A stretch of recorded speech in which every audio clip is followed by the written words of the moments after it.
Bienvenue dans cette nouvelle édition du QG News. Au sommaire, une 5e République au Burkina Faso. Le président Omar Christian Kaboré a installé ce jeudi la commission constitutionnelle. Elle est chargée de produire dans les 60 prochains jours un projet de nouvelle loi fondamentale du pays. Un investissement d'importance pour le secteur de l'aéronautique au Maroc. Le constructeur américain Boeing va installer un écosystème industriel dans le pays. À terme, le chiffre d'affaires annuel pourrait s'élever à $1 milliard. Et la Tunisie en état d'urgence économique, ce sont les mots du ministre de l'Investissement Fadel Abdelkefi. Il évoque une croissance atone et un déficit public abyssal. Le Burkina Faso va donc se doter d'une nouvelle constitution. Les membres de la commission chargée de rédiger les textes ont été installés ce jeudi par le président Omar Christian Kaboré. Ils ont 60 jours pour élaborer cette nouvelle loi fondamentale qui devrait marquer le passage à une 5e République. Zahra Mohamed Moutchou. Ils sont 92, représentants de partis politiques, de la société civile ou encore des juristes, mais également des défenseurs de l'environnement. Ils sont chargés d'élaborer une nouvelle constitution. Un texte qui vise à mettre un terme à la 4e République burkinabé, une république identifiée au régime de l'ancien président Blaise Compaoré. Il nous faut des institutions fortes qui survivent à leurs géniteurs et donc la qualité du consensus national est nécessaire pour fixer des bases permettant de garantir leur capacité à renforcer la cohésion sociale, à consolider l'unité nationale et à promouvoir la paix et la stabilité. Concrètement, qu'est-ce qui devrait changer? Pour l'heure, aucune indication concrète sur le régime constitutionnel envisagé, mais dans les grandes lignes, le futur texte prévoit un rééquilibrage des pouvoirs. Et mettre l'accent, c'est celui de la séparation effective des pouvoirs, notamment du pouvoir judiciaire. Parce que comme vous le savez, dans tout état de droit moderne qui se respecte, la justice constitue le régulateur des tensions sociales. Lorsque la justice ne fonctionne pas, toutes les voies sont ouvertes à toutes les dérives possibles. L'actuelle constitution est en vigueur depuis le 2 juin 1991. La commission constitutionnelle a 60 jours à partir de ce 29 septembre pour soumettre l'avant-projet de la nouvelle constitution qui marquera l'avènement d'une 5e République née de l'insurrection populaire des 30 et 31 octobre 2014. La Cour pénale internationale a annoncé ce jeudi l'ouverture d'une enquête préliminaire sur la situation post-électorale au Gabon. La procureure Fatou Bensouda a indiqué que la demande émanait du gouvernement gabonais. Pour rappel, le pays a connu des violences après l'annonce le 31 août de la réélection du président Ali Bongo Ondimba. Des centaines de personnes avaient alors été arrêtées, 407 ont été relâchées et 393 déférées au parquet de Libreville.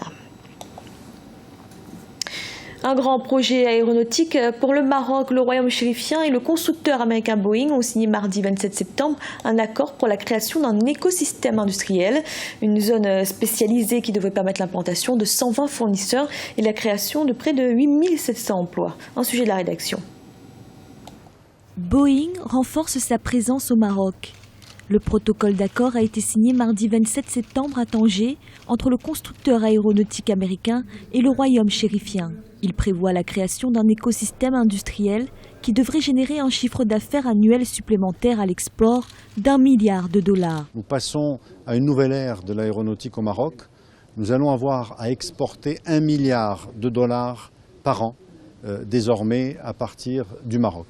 Alors ce projet est important parce que, comme chacun sait, Boeing a plus de 65% des pièces qu'elle fabrique sont fabriquées par ses sous-traitants.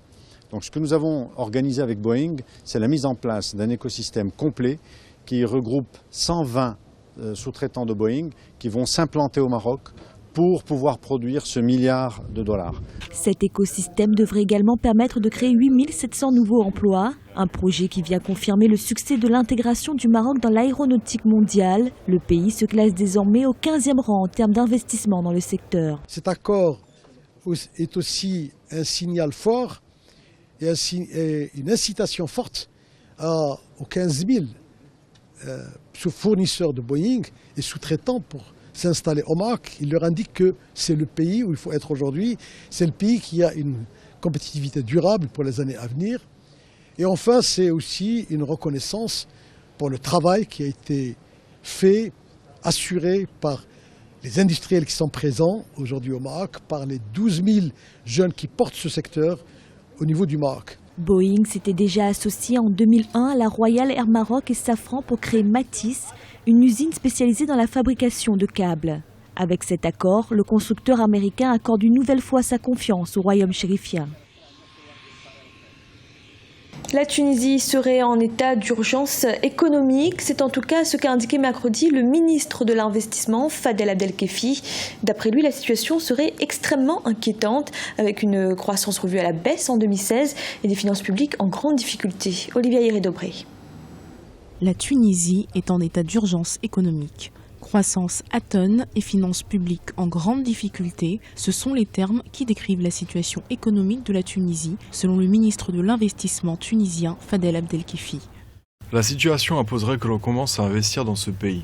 Si la Tunisie est en état d'urgence contre le terrorisme, il faudrait que tout le monde comprenne qu'on est aussi dans un état d'urgence économique. La situation macroéconomique du pays est extrêmement inquiétante. On va essayer d'arrêter cette spirale destructrice de la Tunisie. Toujours selon les propos du ministre de l'Investissement tunisien, le déficit public est à 6,5% du PIB et la dette publique de 63% du PIB a plus que doublé en 5 ans. La situation économique en Tunisie est vraiment dégradée. Aujourd'hui, le pays est sollicité de toutes parts par des revendications salariales et aussi en termes d'emploi. Quand on voit aujourd'hui que le déficit, l'état de l'endettement du pays se situe à 62% du PIB, alors qu'il était 35% en 2010, les déficits publics sont considérables. La Tunisie est vraiment dans une situation à la croisée des chemins.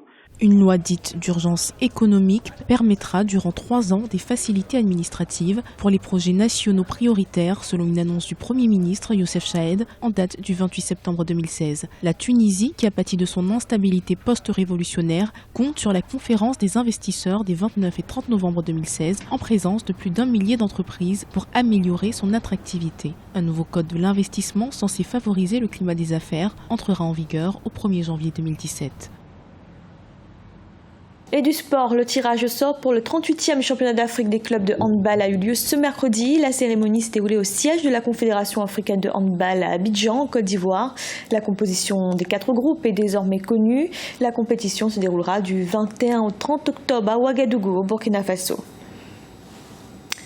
Ce journal a été réalisé par l'ensemble de la rédaction. Merci de l'avoir suivi. Retrouvez dans un instant une nouvelle édition de l'information.